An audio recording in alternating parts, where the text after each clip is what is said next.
ஒரு மனிதன் சிந்தித்தால் புரியும்.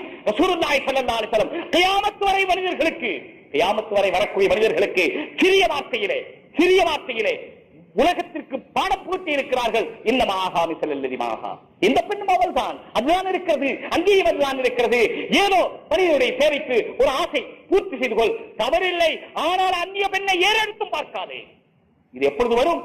எப்பொழுது அந்நிய பெண்ணை பார்க்கும் பொழுது அல்லாஹ் பார்க்கிறான் என்ற ஞாபகம் யாருக்கு வருகிறதோ அவர்களுக்கு தான் வரும்.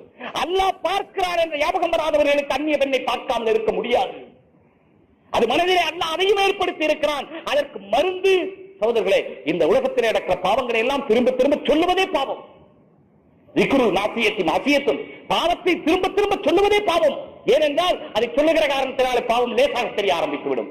எனவே அந்த பாவங்களை பற்றி நிறைய பேசுவதை விட அந்த பாவங்களுக்கு மருந்து என்ன? வியாதியை பற்றி பேசினால் போதுமா?